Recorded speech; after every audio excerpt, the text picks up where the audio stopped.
Hello दोस्तों, स्वागत है आपका मेरे इस यूट्यूब चैनल पर। दोस्तों, जैसे कि आज का हमारा वीडियो का टॉपिक है कि सेक्टोरल फंड। तो दोस्तों, आज मैं सेक्टोरल फंड एक जो होता है उसमें निवेश करने वाला हूं।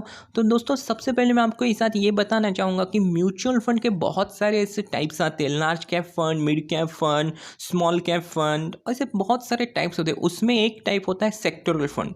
तो सबसे पहले हम सेक्टोरल फंड क्या होते हैं ये जानने की कोशिश करेंगे। सेक्टोरल फंड का एक दूसरा नाम दिया गया है, एक को थीमेटिक फंड भी इनको कहा जाता है। एक पर्टिकुलर थीम में या एक पर्टिकुलर सेक्टर में ये क्या करते हैं, निवेश करते हैं।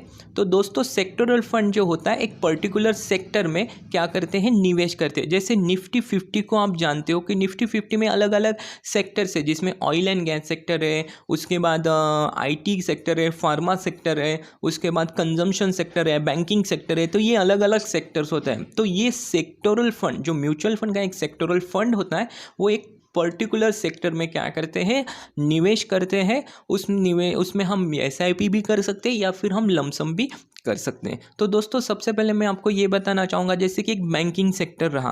अगर आपने बैंकिंग एंड फाइनेंशियल सर्विसेज ये फंड अगर आपने सिलेक्ट किए तो वो सिर्फ बैंकिंग और NBFC के जो स्टॉक्स होते हैं वहाँ पे निवेश करेगा। अगर आपने SBI टेक्नोलॉजी अपॉर्चुनिटी फंड्स को अगर आपने निवेश के लिए चुना है तो वो फंड सिर्फ जो IT स्टॉक्स होते हैं, जैसे इन्फोसिस हो गया, TCS हो गया, उसमें ही वो क्या करते हैं, निवेश करते हैं। तो दोस्तों, सबसे पहले मैं आपको बताना चाहूँगा कि सेक्टोरल फंड्स के कुछ पॉइंट्स आपको पता होना चाहिए। ये सेक्टोरल फंड काफ़ी रिस्की होते हैं, इसमें रिस्क सबसे ज़्यादा होता है। दूसरी सबसे बड़ी बात, ये सेक्टोरल फंड में निवेश करने का आपका टाइमिंग, ये सबसे इम्पॉर्टेंट होता है। कि जब इकोनॉमी में कंडीशंस ख़राब है या इकोनॉमीज़ में प्रॉब्लम्स चल रहे हैं, तब उसी समय ही सेक्टोरल फंड्स में हमें क्या करना चाहिए, निवेश करना चाहिए, ताकि हम ज़्यादा से ज़्यादा हम रिटर्न्स क्या कर सकते हैं, जनरेट कर सकते हैं। तो दोस्तों, ये बात आपको बिल्कुल ध्यान रखनी चाहिए। सेक्टोरल फंड में रिस्क सबसे ज़्यादा होता है। दूसरी बात, सेक्टोरल फंड में निवेश करने के लिए SIP करो या लमसम कर लो, उसके लिए टाइमिंग यानी राइट टाइम के ऊपर आपको सिलेक्ट करना चाहिए। और तीसरी बात, अगर राइट टाइम में आपने निवेश किया है, इन्वेस्ट किया है, तो ही आप रिटर्न क्या कर सकते हो, अच्छे से जनरेट कर सकते हो। नहीं तो फिर आपका जो पोर्टफोलियो रहेगा वो निगेटिव या माइनस में आपके रिटर्न्स जा सकते हैं। ठीक है। और एक और बात मैं आपसे ये कहना चाहूँगा, अगर आप मान लो फॉर एग्जाम्पल अगर 10,000 रुपीज़ आप म्यूचुअल फंड में निवेश करते हो, ओके, बाय SIP, तो उसमें से आप 500 रुपीज़ या फिर 1,000 रुपीज़ को आपको क्या करना चाहिए, एक सेक्टोरल फंड आपके पोर्टफोलियो में रहना चाहिए। ये एक मेरा ओपिनियन है। ठीक है। तो दोस्तों, एक इस वीडियो का एक डिस्क्लेमर भी है, निवेश करने से पहले आप अपने फाइनेंशियल एडवाइजर्स के साथ डिस्कस कीजिए, ना कि मेरे कहने पर इस सेक्टोरल फंड में निवेश कीजिए। तो दोस्तों, before you selecting the any kind of the sectoral fund, please you can ask to your financial advisers and then you can take the decisions of your investment. Okay. तो दोस्तों, चलते हैं। आज मैं एक सेक्टोरल फंड का एक live demo SIP register करके दिखाने वाला हूँ, और मैंने कौन सा फंड को सिलेक्ट किया है इस जानने के लिए आपको ये वीडियो को पूरा देखना पड़ेगा। दोस्तों, अगर आप मेरे चैनल पर नए हैं तो मैं आपसे रिक्वेस्ट करना चाहूँगा, तो आप मेरे मैथ्स UV चैनल को सब्सक्राइब कीजिए। अगर आपको अच्छी लगती है तो इसे लाइक कीजिए और अपने दोस्तों के साथ शेयर कीजिए। तो दोस्तों, चलते हैं लाइव डेमो की तरफ। दोस्तों, सबसे पहले हमें यहाँ पे लॉगिन करना पड़ेगा। तो दोस्तों, चलते हम लॉगिन करने वाले हैं। तो लॉगिन करने के लिए आपको मैंने MPIN एंटर करने वाला हूँ, तो मैं वीडियो को पॉज करना चाहूँगा। तो दोस्तों, जैसे कि आप यहाँ पे मेरा पोर्टफोलियो को देख सकते हो कि जैसे मेरे पोर्टफोलियो में कुछ फंड्स हैं, जैसे कि SBI magnum multi cap fund, technology opportunity fund. तो दोस्तों, ये जो फंड आपको दिखाई दे रहा है, टेक्नोलॉजी अपॉर्चुनिटी फंड, एक सेक्टोरल फंड है। मैंने ऑलरेडी इसको सिलेक्ट किया था, लगभग मुझे 1 साल से ज़्यादा टाइम हो चुका है। और दूसरी बात देखिए, मेरे ये जो सेक्टोरल फंड है, इसके रिटर्न अगर आप देखते हो तो 23.62% रिटर्न दिए। जो मैंने बैंक में जो मेरी RD होती उसको भी उसने क्या किया है, बीट किया है।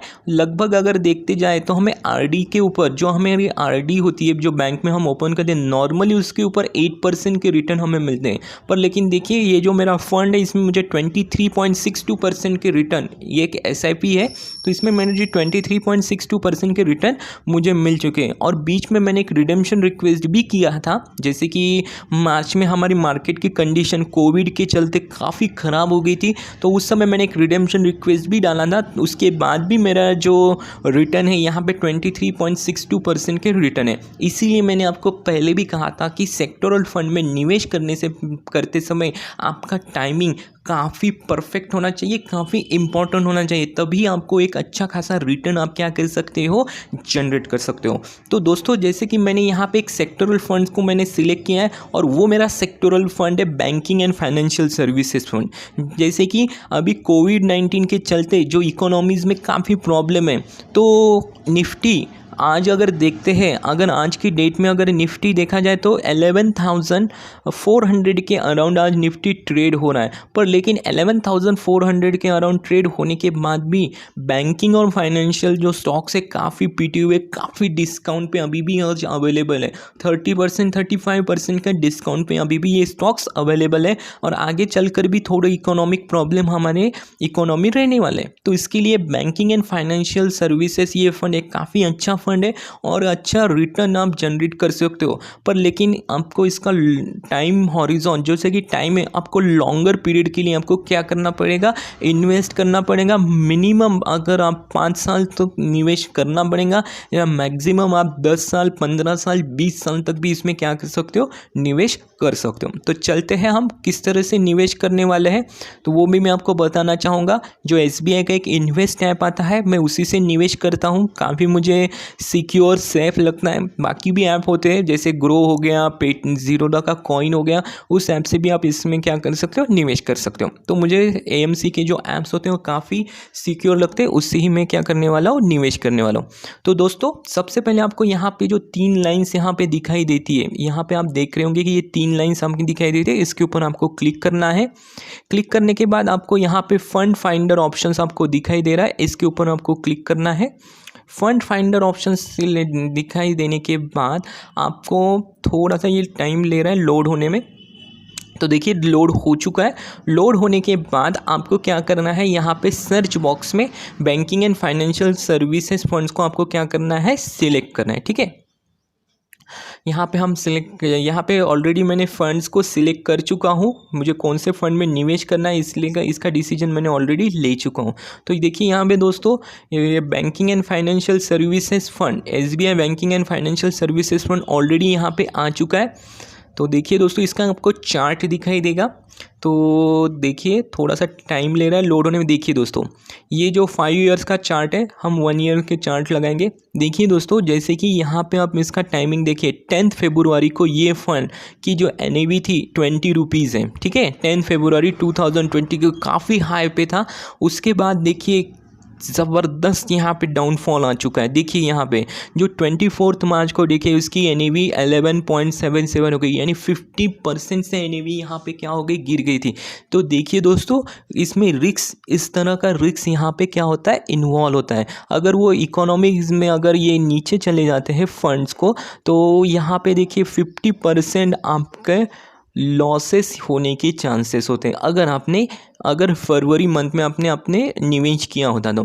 पर लेकिन जैसे इकोनॉमीज़ में प्रॉब्लम है, अगर आपने मार्च में अगर आप यहाँ पे निवेश करते थे, या अप्रैल में या मई में निवेश करते थे, तो आज अपना रिटर्न, आपका जो फंड था वो काफ़ी पॉजिटिव रिटर्न्स यहाँ पे दिखाई देता था।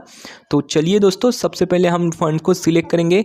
हम रेगुलर प्लान्स को नहीं सिलेक्ट करने वाले, डायरेक्ट प्लान को हम सिलेक्ट करने वाले हैं। जैसे कि आपको यहाँ पे दिखाई देगा कि एक रेगुलर प्लान दिखाई दे रहा है, पर यहाँ पे हम खुद निवेश करने वाले, अपने मर्ज़ी से हम निवेश करने वाले, तो इसीलिए हम यहाँ पे सिलेक्ट करने वाले हैं SBI banking financial services fund direct plan growth को हम सिलेक्ट करने वाले हैं। ठीक है, तो यहाँ पे लोड हो रहा है दोस्तों ये फंड। लोड होने के बाद मैं आपको इसके अलोकेशन भी दिखाना चाहूँगा। तो दोस्तों यहाँ पे एक और बात होती है जिसको आपको नोट डाउन करना है, एग्ज़िट लोड। तो एग्ज़िट लोड यहाँ पे अगर 1 साल से पहले अगर आप बिफोर 12 मंथ अगर आप पैसे यहाँ से विड्रॉल करते हो तो आपको यहाँ पे 1% का एग्ज़िट लोड लगेगा। और आफ्टर द 12 मंथ अगर आप यहाँ पे पैसे को विड्रॉल करते हो तो यहाँ पे कुछ भी किसी भी तरह का एग्ज़िट लोड आपको यहाँ पे नहीं लगने वाला है। तो दोस्तों सबसे पहले हम यहाँ पे देखेंगे कि इस फंड में कौन कौन से बैंकिंग स्टॉक्स को चुना है निवेश के लिए, या इसका अलोकेशंस को देखेंगे। दोस्तों देखिए सबसे ज़्यादा इनका जो अलोकेशन है वो HDFC बैंक, ICICI बैंक और कोटक महिंद्रा बैंक में सबसे ज़्यादा इनका क्या है, इन्होंने इनके स्टॉक्स होल्डिंग में है। ठीक है, तो काफ़ी अच्छे बैंक्स हैं। प्राइवेट सेक्टर बैंक्स में सबसे ज़्यादा एक्सपोजर इनका है। उसके बाद कुछ इंश्योरेंस कंपनीज़ के स्टॉक्स भी दिखाई दे रही हैं, NBFCs भी यहाँ पे है। तो ये काफ़ी अच्छा फंड है, तो इसीलिए मैंने इसको सिलेक्ट किया है। और SBI में ऑलरेडी मैं निवेशित हूँ, मेरी SIP ऑलरेडी चालू है, तो इसीलिए मुझे ये फ़ंड काफ़ी अच्छा भी लगता है और मुझे अलग से KYC करने की ज़रूरत नहीं है, तो इसीलिए मैं यहाँ पे इन्वेस्ट करना चाहूँगा। दोस्तों इस फंड में आप 500 रुपये की भी SIP इसमें क्या कर सकते हो। तो यहाँ पे आपको फ़ंड का नाम एक बार अच्छे से रीड कर लीजिए। यहाँ पे आपको फोलियो नंबर्स को सिलेक्ट करना है, तो इस फोलियो नंबर्स को सिलेक्ट कीजिए। सिलेक्ट करने के बाद उसके बाद आपको यहाँ पे पूछा जाएगा एडवाइज़र डिटेल्स, तो यहाँ पे ऑलरेडी डायरेक्ट कर दीजिए। लमसम करना चाहते हो तो मिनिमम 5000 रुपीज़ का आपको लमसम करना पड़ेगा। अगर SIP करना चाहते हो तो 500 रुपये से भी इसकी SIP स्टार्ट हो सकती है। ठीक है, तो हम SIP रूट से ही हम यहाँ पे क्या करने वाले, निवेश करने वाले। आप इसकी फ्रीक्वेंसी को सिलेक्ट कर लीजिए। मंथली मैं फ्रीक्वेंसी सिलेक्ट करता हूँ। और नॉर्मली जो मेरा SIP का डेट जो होता है ना, वो SIP का डेट मैं एंड ऑफ द मंथ में ही सिलेक्ट करता हूँ। ठीक है, तो यहाँ पे मैंने 500 रुपीज़ की SIP मैंने यहाँ पे सिलेक्ट की है। और इसके बाद जो डेट होती है, देखिए दोस्तों यहाँ पे अगस्त की डेट यहाँ पे 30 अगस्त, एक ही डेट मुझे यहाँ पे अवेलेबल दिखाई दे रही है एंड ऑफ द मंथ के लिए, तो इसीलिए मैं 30 अगस्त को मैंने सिलेक्ट किया हूँ। मुझे एंड ऑफ द मंथ के डेट काफ़ी अच्छे लगते हैं। आप अपने हिसाब से भी डेट क्या कर सकते हो, सिलेक्ट कर सकते हो। ठीक है, तो 30 अगस्त का डेट मैंने यहाँ पे सिलेक्ट किया है। और एंड डेट के लिए आप ऐसे जैसे अनटिल आई कैंसिल के ऊपर भी क्लिक कर सकते हो, या फिर आपको 10 साल रखना है तो यहाँ पे आपको क्या करना पड़ेगा, इस ऑप्शंस को रिमूव करके आपको यहाँ पे एक पर्टिकुलर ईयर को एंटर करना पड़ेगा। ठीक है, तो एंड डेट आप अपनी मर्ज़ी से सिलेक्ट कीजिए जो आपको ठीक लगे। ठीक है, जैसे कि मैं आपको दिखाता हूँ, बस आपको यहाँ पे साल को चेंज करना है। ठीक है, फॉर एग्जांपल मैंने यहाँ पे 2048 कर दिया, तो ये मेरी जुलाई 2048 में ये क्या हो जाएगी, सॉरी यहाँ पे डेट चेंज नहीं हुआ है, इसमें जुलाई की जगह मंथ चेंज करेंगे। ठीक है, यहाँ पे हम 2048 ठीक है, अगस्त की एक डेट को हम सिलेक्ट कर लेते हैं। अगस्त के डेट में यहाँ पे 30 अगस्त ही सिलेक्ट कर लेंगे। ठीक है, 30 अगस्त टू 30 अगस्त। ठीक है, यहाँ पे ओके कर देंगे। देखिए दोस्तों इस तरह से आप अपने एंड डेट को भी क्या कर सकते हो, चेंज कर सकते हो। पर लेकिन दोस्तों मैं जब तक मैं निवेश रहना चाहता हूँ, मैं until I cancel long term के लिए मैंने इस फंड को सिलेक्ट किया है, तो इसके लिए लॉन्ग ही सिलेक्ट करना चाहूँगा। उसके बाद प्रोसीड टू पे करेंगे, तो प्रोसीड टू पे करने के लिए आपको यहाँ पे बैंक्स को सिलेक्ट करना पड़ेगा। बैंक्स का जो मेरा बैंक अकाउंट लिंक है, उसके बाद वन टाइम मैंडेट को हम सिलेक्ट करने वाले हैं, तो वन टाइम मैंडेट को यहाँ पे सिलेक्ट करेंगे। और उसके बाद यहाँ पे प्लीज़ OTM, उसके बाद मैक्सिमम अमाउंट दोस्तों 1 मिनट, तो यहाँ पे हम OTM करने वाले हैं। उसके बाद OTM ऑप्शन के सिलेक्ट करने के बाद यहाँ पे हम क्रिएट OTM के ऊपर क्लिक करेंगे। ठीक है, और उसके बाद सबमिट ऑप्शंस के ऊपर क्लिक करेंगे। तो सबमिट ऑप्शंस के ऊपर क्लिक करने के बाद आपको क्या करना है, आपको यहाँ पे दिखाई देगा SIP का अमाउंट 500 रुपीज़ है। स्टार्ट डेट आपका और एंड डेट आप दोनों एक बार चेक कर लीजिए। और उसके बाद आप क्या करना है, कन्फर्म ऑप्शंस के ऊपर क्लिक करना है। जैसे ही कन्फर्म ऑप्शंस के ऊपर क्लिक करने के बाद आपको यहाँ पे 1 मिनट दोस्तों लोड होने में टाइम ले रहा है। ठीक है, तो रजिस्टर नेट बैंकिंग के साथ यहाँ पे रजिस्टर है। मैक्सिमम अमाउंट 5000 रुपीज़ और फ्रीक्वेंसी यहाँ पे एज एंड व्हेन यहाँ पे दिखाई दे रहा है। उसके बाद नेक्स्ट ऑप्शंस के ऊपर सिलेक्ट कीजिए और नेक्स्ट ऑप्शन के ऊपर सिलेक्ट करने के बाद यहाँ पे जो हमने क्रिएट OTM का किया था उसके लिए आपको दिखाई देगा और ये 1 रुपीज़ का एक आपके अकाउंट में क्रेडिट होगा, सिर्फ अकाउंट वेरिफिकेशन के लिए यहाँ पे दिया जाएगा। ठीक है, कोई प्रॉब्लम नहीं होता है। तो आप प्रोसीड्स के ऊपर क्लिक कर लीजिए। प्रोसीड्स के ऊपर क्लिक करने के बाद अभी हम देखते हैं, 1 मिनट दोस्तों, यहाँ पे थोड़ा सा लोड हो रहा है, देखते हैं क्या आता है हमारे सामने। दोस्तों यहाँ पे इंटरनेट बैंकिंग का मुझे यूज़र आईडी और पासवर्ड को पूछा जा रहा है, तो यहाँ पे इंटरनेट बैंकिंग का यूज़र आईडी और पासवर्ड मैं यहाँ पे एंटर करता हूँ। तब तक मैं वीडियो को पॉज कर लेता हूँ।